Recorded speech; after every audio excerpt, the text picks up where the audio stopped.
Alléluia. Est-ce que vous allez bien ce matin?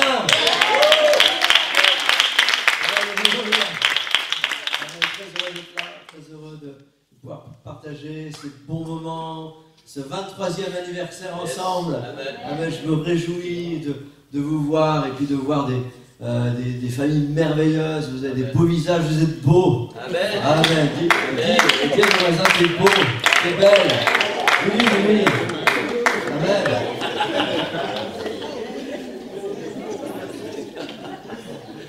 Va pas plus loin si c'est pas ta femme. Ou... T'es beau dans le Seigneur. Moi, je suis content de voir ma belle épouse, Amen, qui est là et qui m'encourage. Je suis tellement heureux de son amour malgré ce que je suis. Nous, ça fera 29 ans cette année qu'on est mariés, 29 ans que m'a supplié de la marier. J'ai accepté.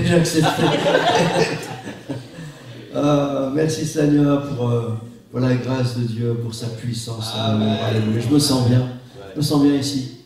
Alléluia. Mais j'aimerais vous apporter la parole de Dieu et vous dire ce que le Seigneur a mis sur mon cœur, a déposé sur mon cœur. Je vous invite à vous lever. On va lire la parole de Dieu. On va prier.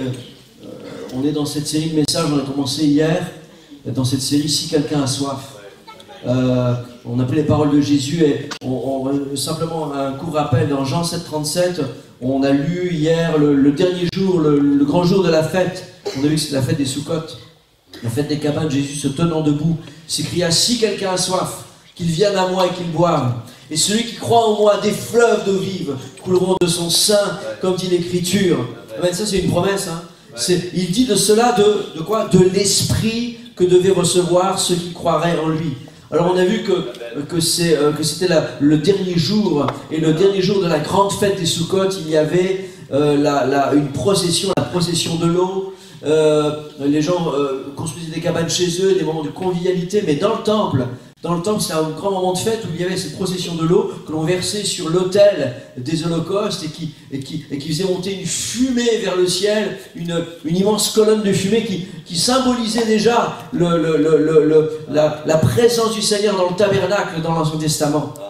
Et on a vu hier qu'il y avait tout ce monde, et Jésus s'adresse aux pharisiens, aux sadducéens, et leur dit en quelque sorte de sortir de la religion pour pratiquer, pour avoir de la vie. Il y a quelque chose qui doit sortir de nous. Et Jésus dit, et donc il parle à ces pharisiens, il parle à ces sadducéens. Et la parole de Dieu dit, quand ce peuple s'approche de moi, il m'honore de la bouche et des lèvres, mais son cœur est éloigné de moi. Il y a quelque chose qui est prononcé par la religion, mais Dieu dit, mais son cœur est éloigné de moi. Et la crainte qui est de moi n'est qu'un précepte de tradition humaine. Et Jésus nous invite alors, il nous dit, mais si quelqu'un a soif, vraiment, si quelqu'un a soif, mais qu'il vienne à moi. Jésus nous invite pas à venir à une église, même si c'est important, mais de venir à lui-même, à Jésus, à sa personne.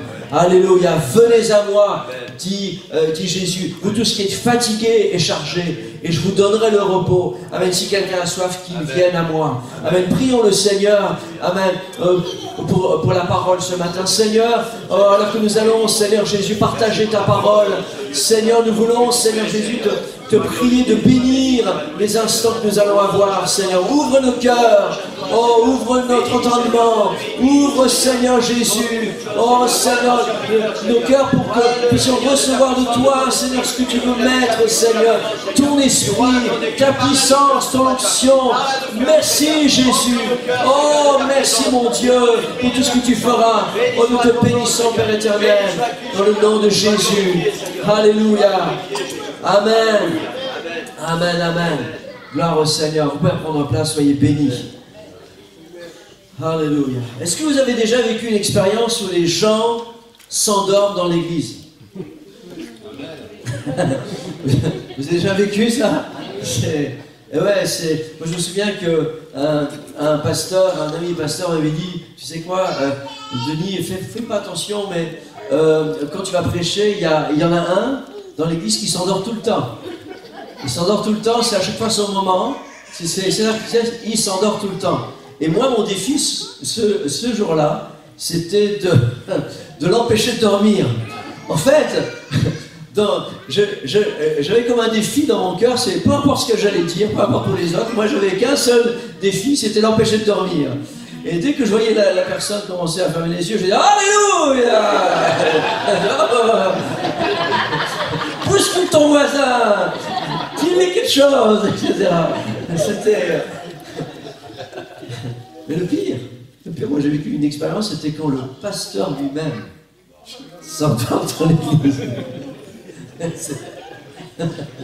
Oh Seigneur, ce frère est encore là de ce monde, c'est un vieux pasteur, une petite assemblée, quelque part dans les montagnes, et dans un coin très très reculé, il n'y a personne, pas grand monde, et dans son église, petite église, et on est invité là, et puis à un moment, il y a le moment de la Sainte Seine, et puis il prend le pain, il prend la coupe, et puis il est là, Seigneur, bénis ce pain.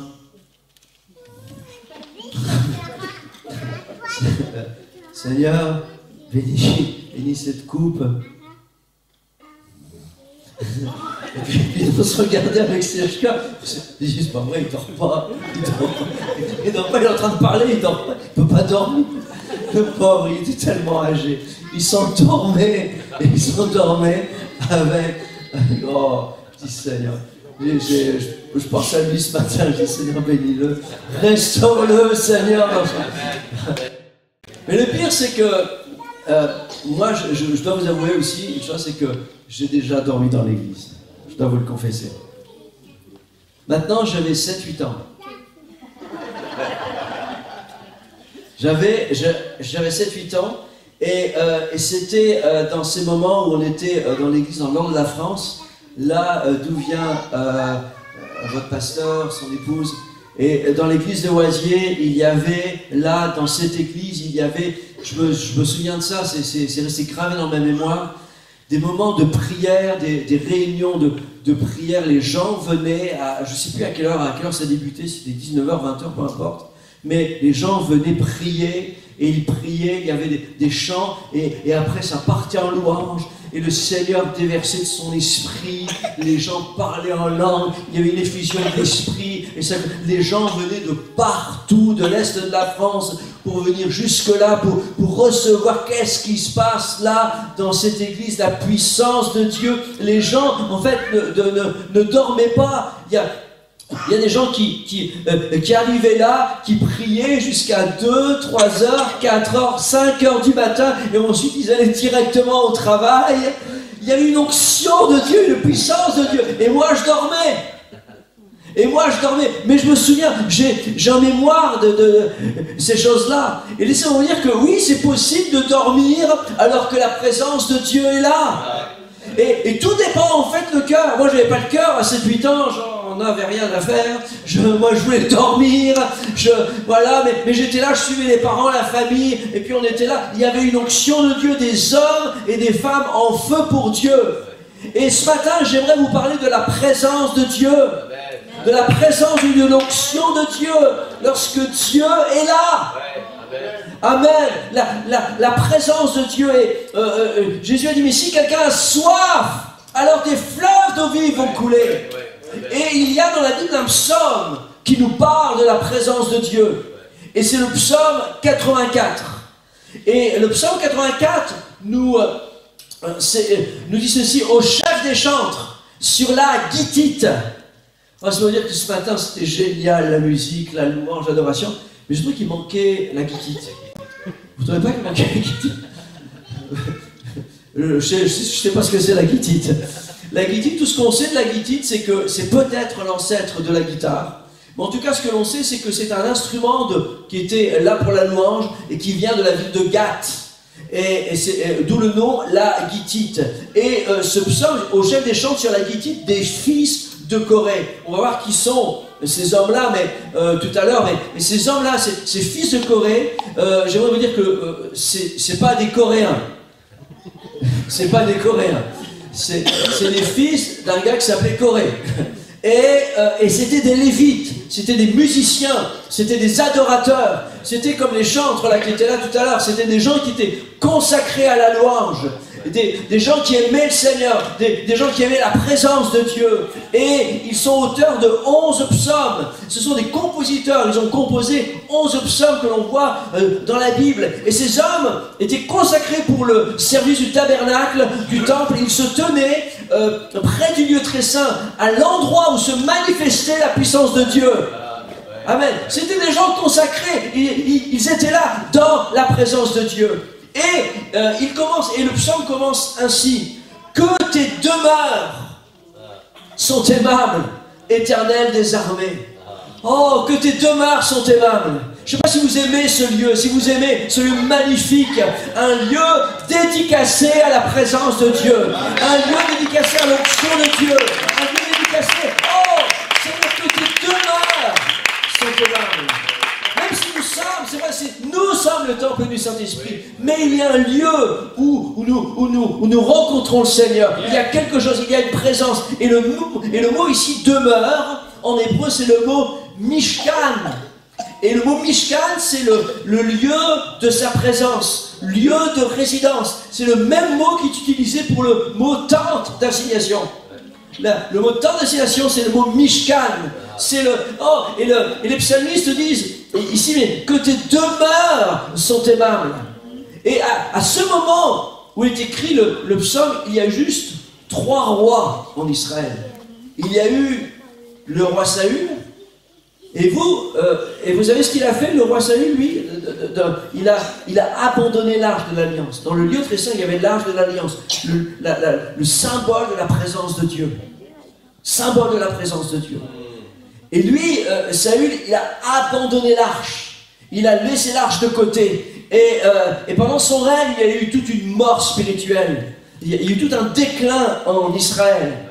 Mais quand David est devenu roi, la première chose qu'il a fait, c'est qu'il a ramené l'arche de l'Alliance.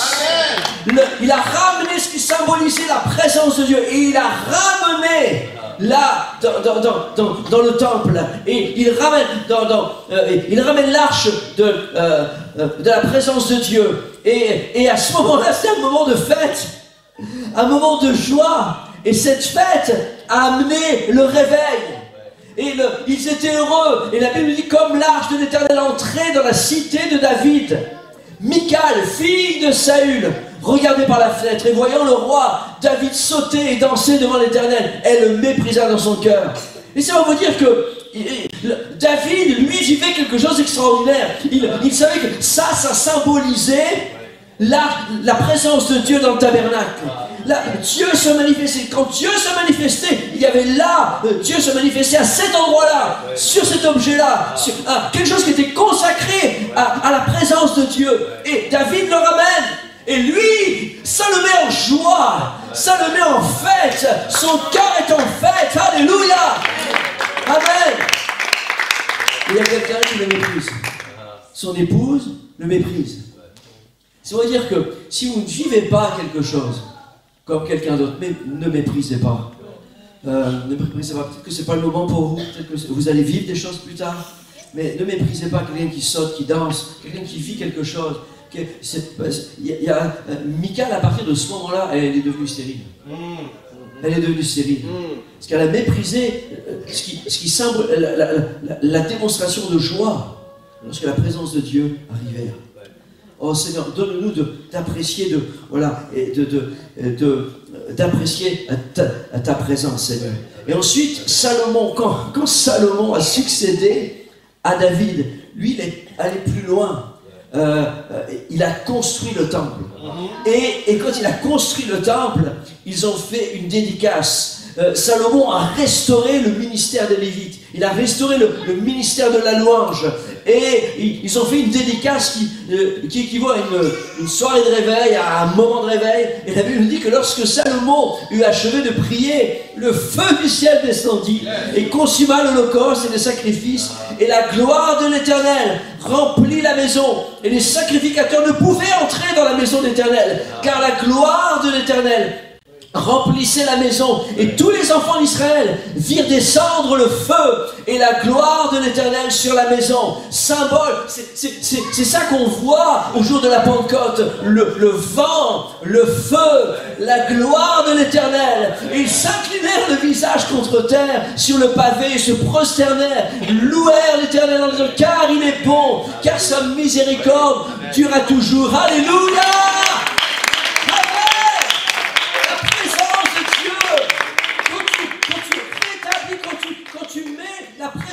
Au centre de ton ministère, au centre de ta vie, il y a quelque chose qui se passe, la gloire de Dieu vient.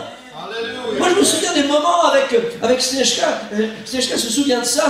On était à Vienne en Autriche, dans une conférence, dans un camp de jeunes. Il y avait là des jeunes de toute l'Europe, et on était là dans une grande salle, on louait le Seigneur, la présence de Dieu, la puissance de Dieu. On a vécu des moments incroyables où on priait la nuit. On se forçait pas, c'était pas pénible, mais il y avait quelque chose qui nous prenait le temps passait, on s'en rendait même pas compte. Et à un moment, il y avait une manifestation surnaturelle. Les gens de l'extérieur voyaient le bâtiment en feu, mais il n'y avait pas le feu, il ne brûlait pas. Et ils sont montrés, il y avait les pompiers, des policiers qui ont dit: qu'est-ce qui se passe là-dedans? Ils ont ouvert la porte, la main sur le colt. Qu'est-ce qui se passe là-dedans? Ça crie, ça loue, ça... Oh, la gloire de Dieu! C'est vrai! Ça existe, c'est vrai! C'est pas dans la parole, on l'a vécu! Oui, la gloire de Dieu, la puissance de Dieu, et la puissance de Dieu, la présence de Dieu à partir de ce moment-là dans le tabernacle a ramené tout un réveil national dans le pays.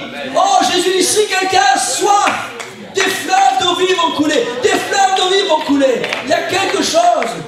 Oh, ici les filles de Corée disent: oh, que tes demeures sont aimables. Éternel des armées, aimable. Aimable en hébreu, c'est le mot yadid, qui signifie digne d'amour. Oh, que tes demeures sont dignes d'amour. Yadid, dis à ton voisin: tu es digne d'amour. Tu es digne d'amour. Voilà. Bon, maintenant, va pas plus loin avec ça. Parce que ça peut changer ton agenda dans la semaine qui vient. Parce que dans le mot ici, le mot yadid, en fait, c'est une connotation dans le sens amoureux. Ah ouais. Ah ouais. Tu es digne d'amour, ça signifie tu es digne que je vais tomber amoureux. Voilà. Et là, les fils de Corée, c'est ça qu'ils disent. Oh, que tu demeures. Je suis amoureux de ta présence. Fils de Corée, mais moi je suis amoureux de ta présence. Moi j'aime ta présence. J'aime ta présence. Tes demeures sont aimables. Oh, vous savez ce qui fait grandir une église? Ce qui amène un réveil, il y a trois choses. C'est des gens qui viennent toucher Dieu. C'est des gens qui viennent toucher Dieu. Deuxièmement, c'est des gens qui se laissent toucher par Dieu. Alléluia. Et c'est des gens qui aiment la communion fraternelle. Oh, alléluia. Alléluia. Que tes demeures sont aimables. Amen. Oh, qu'il est bon d'être ensemble. Qu'il est bon d'être réunis ensemble. C'est comme l'huile qui descend sur la tête, sur la barbe d'Aaron, sur le bord de ses vêtements. C'est là que Dieu envoie la bénédiction et la vie pour l'éternité. Seigneur, j'ai soif de toi. Alléluia. Amen. Amen. Et les fils de Corée, avec tant d'années, avec tant de services, faisant tout le temps la même chose. Tout le temps ce même service de chantre, d'adoration, de louange, d'intercession, ils auraient pu être lassés avec le temps. On peut être lassé, on peut être fatigué, on peut... Voilà, mais eux, non. C'est que tes demeures sont aimables. Que tes demeures sont aimables. Et la chose, c'est si, c'est sans aucune condamnation, mais ça fait combien de temps?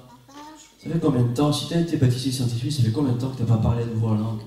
Ça fait combien de temps tu n'as pas loué le Seigneur? Ça fait combien de temps que tu t'es pas senti dans des moments d'onction de Dieu, de présence de Dieu, où le temps passe et tu ne te rends pas compte? Ces moments-là où tu vis quelque chose avec Dieu. Depuis plusieurs années de suite, et je vais vous montrer une photo, depuis plusieurs années de suite, au Canada, il y a les chutes du Niagara qui gèlent. Ça fait plusieurs années de suite il y a un phénomène, c'est que l'eau tombe, mais en fait ça gèle et ça coule plus. Ça gèle aussitôt. Et ce que disent les gens, c'est ce qui impressionne au-delà de voir cette eau gelée, c'est le bruit des grandes eaux qui a fait place au silence. Et le Seigneur dit, mais si quelqu'un a soif, qu'il vienne à moi, qu'il boive. Et celui qui croit en moi, bien, des fleuves d'eau vive vont couler. Ça va couler, ça ne va pas geler. Il y a un bruit qui sort, il y a quelque chose qui sort, il y a quelque chose qui sort de nous. Et Seigneur, et si c'est gelé, et ce matin, reçois cette parole, une parole d'amour, le Seigneur veut te donner quelque chose. Le Seigneur veut te baptiser de l'Esprit, si tu n'es pas baptisé de l'Esprit, le Seigneur veut te faire vivre quelque chose. Oh, que tu n'as pas encore vécu. Amen. Le baptême du Saint-Esprit. Maintenant, tu es ici ce matin, tu es rempli de l'Esprit. Parce que la Bible dit que personne ne peut dire que Jésus est Seigneur s'il n'a pas l'Esprit de Dieu en lui. Certainement que tu as l'Esprit de Dieu, tu es aimé de Dieu, tu sais que tu es aimé de Dieu, tu sais que tu aimes Dieu. Amen. Mais le Seigneur, la Bible parle d'un baptême. Et le baptême, en grec, c'est le mot baptizo. Baptizo qui signifie immerger. Immergé, tu n'es pas simplement mouillé, mais tu es immergé, alléluia, immergé dans l'Esprit, immergé, plongé dans l'Esprit. Ce mot baptizo, il est utilisé en grec pour prendre un vêtement pour le teindre. Tu le mets dans l'eau, il était blanc, tu le mets dans une teinture rouge et il ressort rouge. Ça marque le vêtement, il y a une empreinte sur le vêtement, c'est pas pareil. Et tu peux pas être baptizo, amen, sans effet. Il y a un effet, il y a quelque chose qui se produit. Alléluia. Et la Bible dit, oh, que j'aime ceux qui m'aiment. Et ceux qui me cherchent me trouvent. Tu cherches le Seigneur, tu vas le trouver. Amen. Que le cœur de ceux qui cherchent l'Éternel se réjouisse. Psaume 119, 2. Heureux ceux qui gardent ses préceptes, qui le cherchent de tout leur cœur. Oh, et Jésus dira, c'est donc méchant comme vous l'êtes. Et c'est vrai qu'on l'est. Notre nature est méchante. Mais, vous savez, donnez de bonnes choses à vos enfants. À combien plus forte raison le Père Céleste donnera-t-il le Saint-Esprit à ceux qui le lui demandent? Seigneur, je veux vivre ta présence, je veux te chercher, et je veux te trouver, je veux vivre quelque chose dans ton esprit. Alléluia! Acclamons le Seigneur, bénissons-le quelques instants. Alléluia!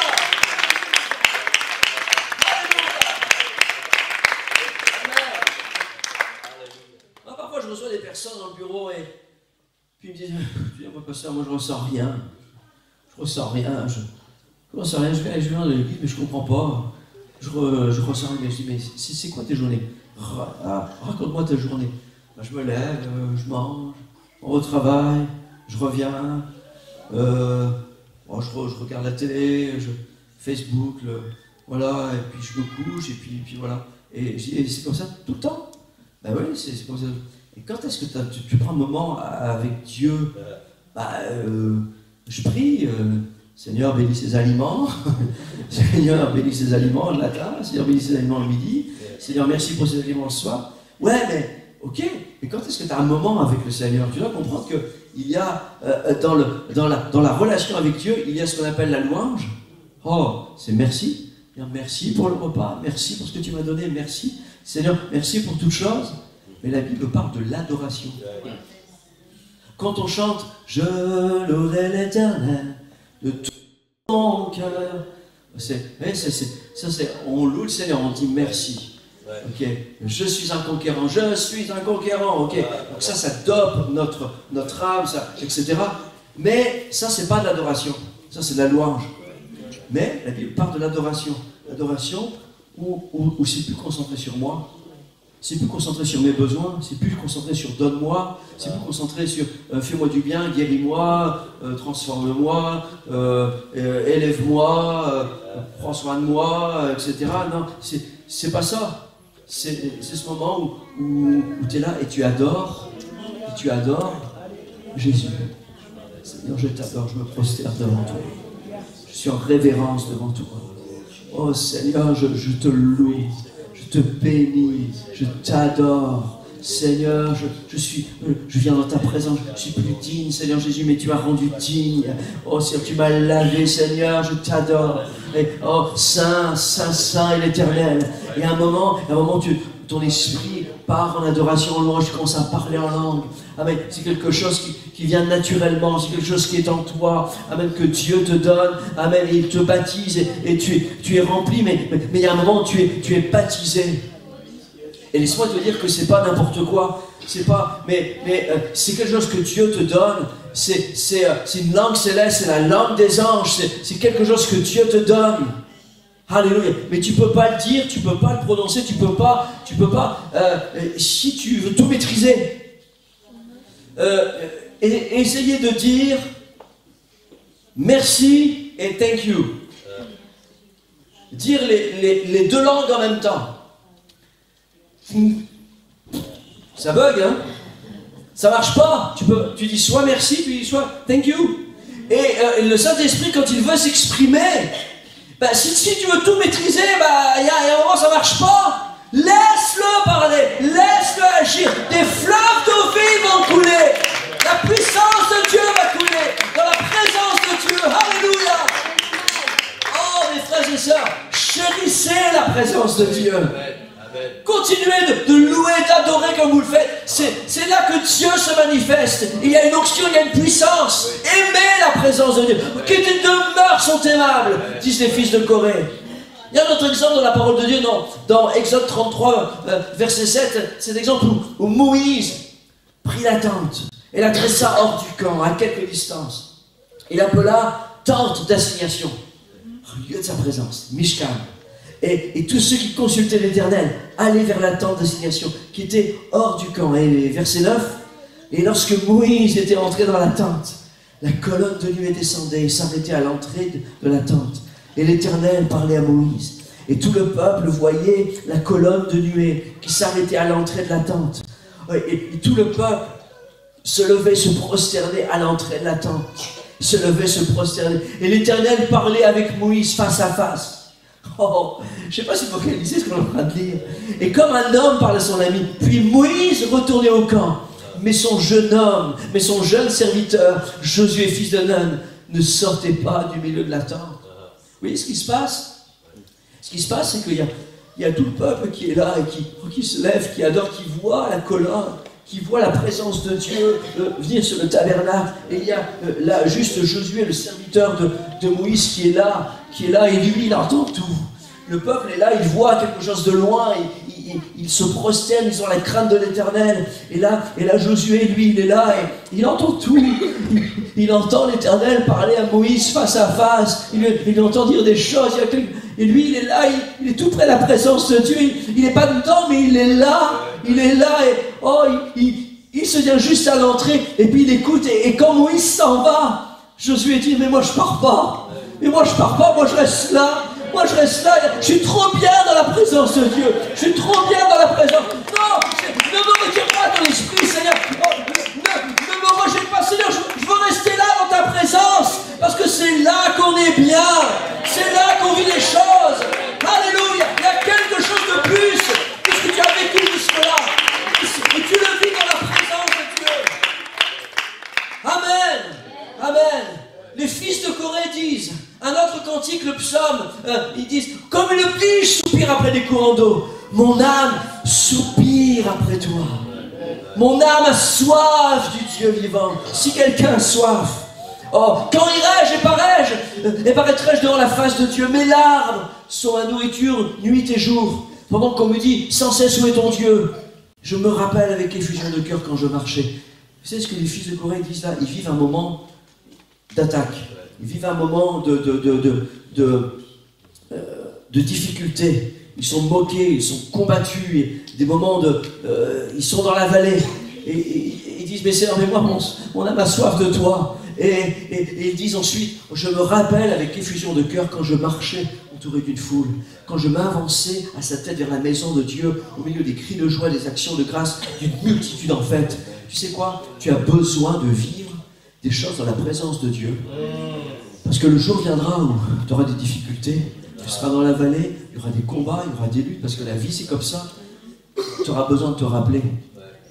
Tu as besoin d'avoir des souvenirs, tu as besoin d'avoir en mémoire ces moments dans la présence de Dieu où tu te rappelles, oh je me rappelle avec effusion de cœur, oh oui dans ces moments où Dieu se manifestait, c'est vrai, je le sens pas en ce moment, mon âme est en peine, je suis combattu, je suis peut-être déprimé, je vis des difficultés, mais Seigneur je me rappelle que c'est vrai, que tu existes, que tu marches, que tu es là, c'est ta présence, je sais, et c'est tellement beau ce qu'on a entendu tout à l'heure, quand je ne vois pas, je sais que tu agis. Alléluia. Ça veut dire que la Bible nous dit qu'au commencement, Dieu crée le ciel et la terre et l'Esprit de Dieu se mouvait au-dessus des eaux. La terre était informe et vide. Et vous savez que le mot en hébreu, le mot ici qui dit l'Esprit de Dieu se mouvait, c'est le mot, c'est couver. C'est comme une poule qui couve son œuf. Et l'œuf qui est fécondé, il va y avoir de la vie. Mais pendant 21 jours, il ne se passe rien. Pendant 21 jours, la poule, elle est là, assise sur son œuf, il ne se passe rien. On pense qu'il ne se passe rien. Mais la poule couve.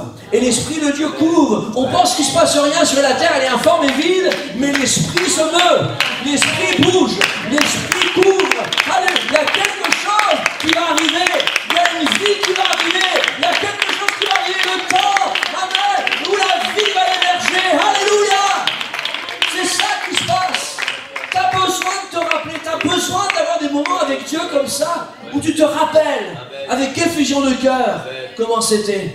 Moi, quand j'ai des difficultés, quand mon âme est en peine, je me rappelle des moments vécus. Je racontais ça, on en parlait avec Sechka et avec nos amis à Bangui. À Bangui, quand on était à Bangui, il y avait des foules, des milliers de personnes dans un stade, là, et on a fait une campagne d'évangélisation, des milliers étaient venus, et l'horaire, nous, on l'avait choisi un peu comme ça, et on m'avait dit, mais c'est sûr, parce qu'il va faire nuit après. Mais, ouais, mais c'est bon, nous, c'est comme ça, c'est le soir, on vient le soir louer le Seigneur, et puis c'était bon, il y avait là des milliers de personnes qui venaient dans le stade Barthélemy Mokamba, des gens qui avaient faim et soif de Dieu, des gens qui avaient fait des dizaines de kilomètres à pied et qui repartaient le soir dans la pénombre, sans électricité, sans rien, qui marchaient sans savoir où ils allaient, mais ils avaient faim et soif de Dieu. Et pas étonnant alors, pas étonnant que l'un de ces soirs, 200 personnes ont été baptisées du Saint-Esprit en un seul instant. 200 personnes qui n'ont jamais parlé en langue, le Saint-Esprit vient, il y avait une soif. Des aveugles ont vu, des paralytiques ont marché. Amen. Je me souviens de cet homme, cet attaché d'ambassade du Centrafrique qui était au Cameroun, à Yaoundé, et qui est revenu parce qu'il était paralysé, il avait eu un AVC et tout son côté était paralysé, sa bouche, son bras, etc. Et avant même qu'on rentre dans le stade, notre ami, il dit, tiens voilà, mon ami, il est paralysé, est-ce que tu peux prier pour lui? Je dis, bah ok, je vais prier pour lui, on a prié pour lui, c'est rien passé. Et puis c'est tout, puis la réunion a commencé, et puis les chants ont commencé, la louange a commencé, et puis je commençais à prêcher, puis mais Seigneur, l'Esprit de Dieu est venu, il y avait une soif, et à un moment, on a vu, mais il dit, c'est bon, je suis guéri, il a plié son bras, il a témoigné dans la foule. Alléluia. Dans la présence de Dieu, c'est ça que tu vis. C'est ça que tu vis dans la présence de Dieu. Alléluia. Mais je vous parle de ça, il y a des milliers de personnes, mais dans une petite église à Haïti, où il y avait 30 personnes. Oh, la même chose. Des gens venaient des montagnes dans la nuit sans rien voir, dans la pénombre. Ils n'avaient pas trop de vêtements, ils n'avaient pas trop de chaussures. Ils étaient sales, peu importe. Ils venaient dans la présence de Dieu. Et on a vécu des moments de fête, des moments de joie, des moments d'action de Dieu, de puissance. Alléluia. C'est ça. C'est ça quand tu as soif, si quelqu'un a soif. C'est ça qui se passe. Il y a 2-3 semaines de ça, il y a dans l'église, on a vécu un moment, un témoignage de guérison. Alors qu'on avait un invité, voilà, on est venu, il a prêché, on a prié. Non, avant même la prédication. Je ressens dans mon cœur, et je fais pas ça tout le temps, je ressens dans mon cœur faire un appel pour ceux qui sont malades. Avant même la prédication. Alors je fais un appel, puis il y en a plein qui s'avancent. Je ne savais pas qu'il y avait autant de malades dans l'église. Ils faisaient tous quelque chose. Donc il dit, mais il s'approche. Et puis voilà, puis la réunion, une super réunion, la puissance de Dieu, l'action de Dieu, tout ça. Et puis après, on rentre à la maison, et puis voilà ce que je reçois sur mon téléphone.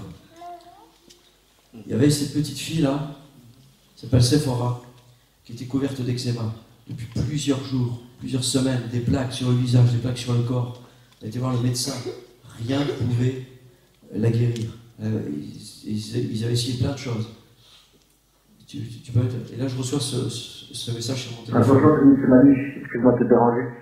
Là, c'est juste pour te donner on a une très bonne nouvelle. En fait, on avait Sephora qui était gravement malade. Elle avait plein de grosses plaques rouges sur tout le corps, même le visage. Et on savait plus quoi faire. Et ce matin, après avoir prié pour la guérison, en rentrant dans la voiture, juste après être sorti de l'église, en fait, on a assisté à un miracle avec Myriam. Elle a plus aucune plaque ni sur le ventre, ni sur les jambes, sur rien du tout. Merci Seigneur, elle a été totalement guérie. Et on veut rendre gloire à Dieu pour tout ce qu'il fait pour nous, et surtout pour la guérison de Sephora de ce matin. Voilà, c'était pour te le dire. Allez, bonne journée, bonne après-midi. Alléluia. Voilà ce que Dieu fait dans sa présence. Si tu as soif, tu viens chercher et tu trouves. Amen. Dans la présence de Dieu, c'est ça. Tu vis des choses dans la présence de Dieu. Le temps avance tellement vite. Mais j'aimerais terminer, c'est simplement par ces versets. Le passereau même trouve une maison. Et l'hirondelle a un nid où elle dépose ses petits. Ici, le mot qui est utilisé maison, c'est le mot, c'est refuge. C'est refuge. Tu trouves, dans la présence de Dieu, dans la maison de Dieu, tu trouves un refuge. Amen. Où t'es béni, où t'es aimé, où t'es choyé de Dieu. Dieu t'aime. Il y a là un refuge. Ici, l'Église est heureux ceux qui placent en toi leur appui. Et le mot ici en hébreu, c'est le mot oz, qui signifie force. C'est pour ça que dans votre version aussi, peut-être qu'il est écrit heureux ceux qui trouvent en toi leur force. Heureux ceux qui trouvent en toi leur appui. En fait, quand on est dans la présence de Dieu, tu découvres une chose, c'est que la force ne provient pas de toi. Moi, j'ai aucune force intrinsèque en moi-même, j'ai rien du tout. J'ai rien du tout. Mais la force, elle vient de Dieu. Parce que je place mon appui en Dieu. Martin, est-ce que tu peux venir? Est-ce que tu peux me pousser? Tiens, mets-toi devant moi et pousse-moi. Vas-y. Vas-y. Voilà. Vous voyez? Il me pousse, ouais, et puis il n'a pas besoin de beaucoup de force pour me pousser. Essaye encore. C'est encore. Voilà. Vous voyez? Il me pousse.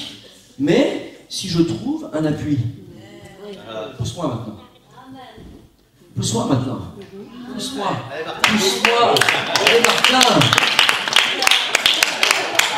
J'arrive pas.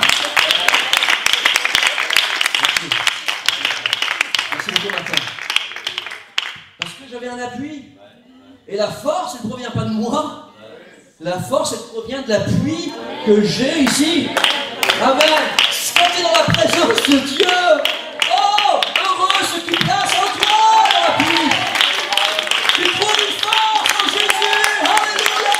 C'est toi mon appui, Seigneur. Alléluia.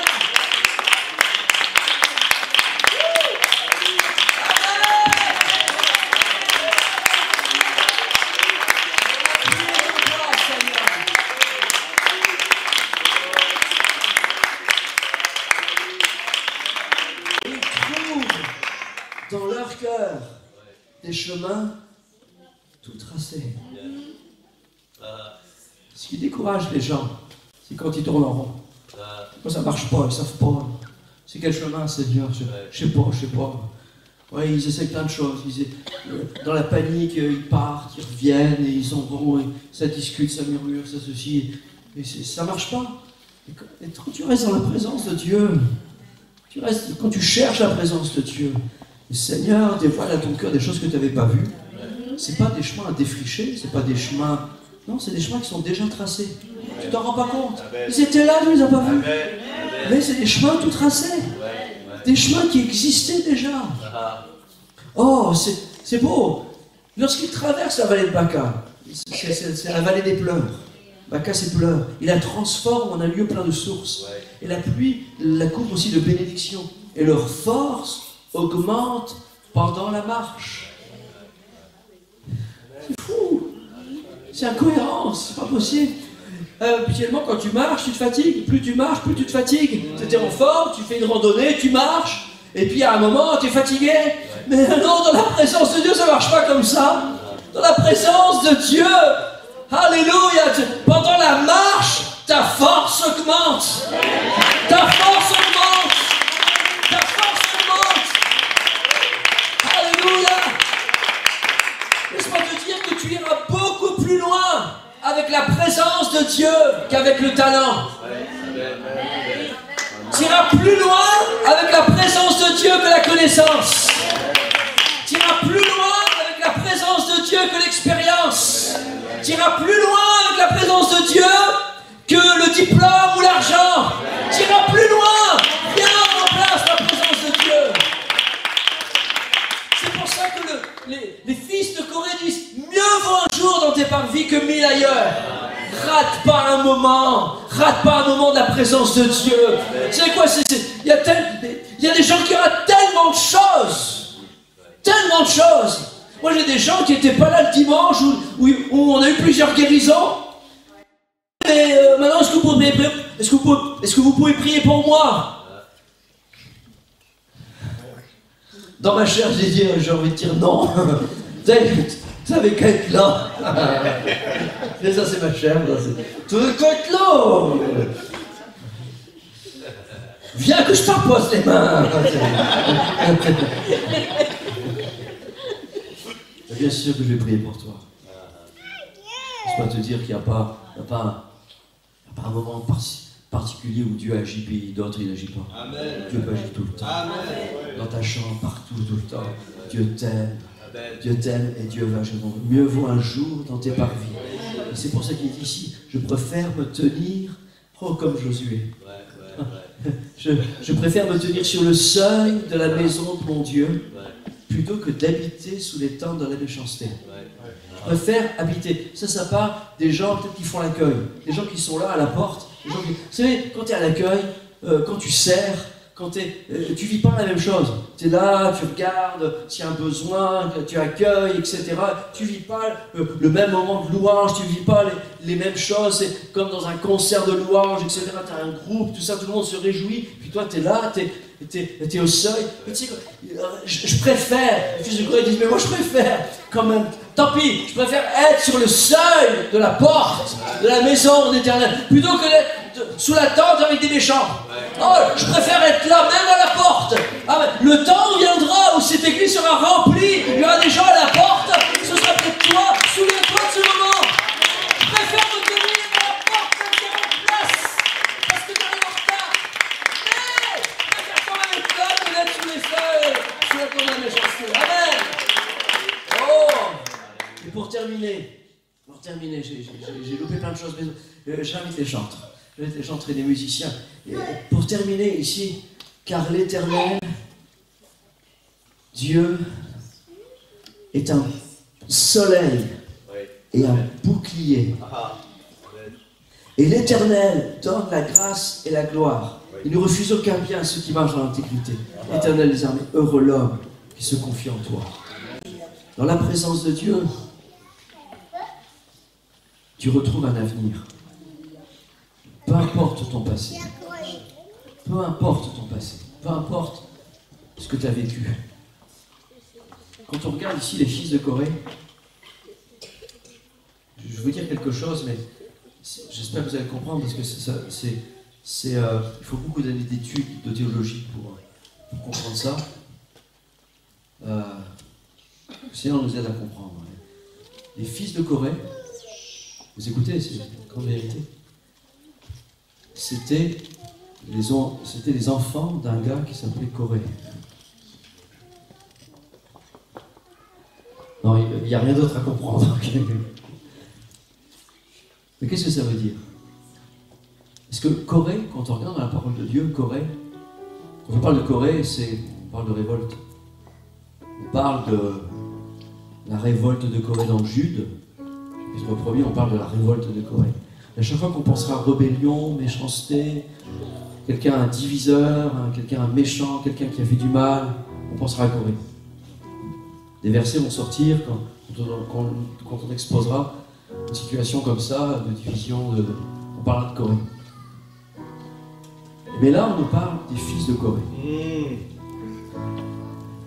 Et le témoignage des fils de Corée nous démontre une chose, c'est que ceux qui croient que, ouais, si ton père, ton grand-père ou ton arrière-grand-père a péché, eh bien, tu es condamné jusqu'à une génération. C'est quoi? Là, on est sous la grâce. Et même là, au moment là, cette expérience des fils de Corée nous démontre la grâce de Dieu, que c'est pas vrai. Que ceux qui sont en Jésus-Christ, il n'y a aucune condamnation pour eux. Il n'y a aucune condamnation pour ceux qui sont en Jésus-Christ. Et ceux qui sont en Christ, ils sont une nouvelle créature. Les choses anciennes sont passées et toutes choses deviennent nouvelles. Les fils de Corée, l'exemple des fils de Corée nous montre que ton passé, le passé de tes parents, les passés de quelqu'un de ta famille, les passés, n'a aucun pouvoir sur ton avenir. Alléluia. Alléluia. Alléluia.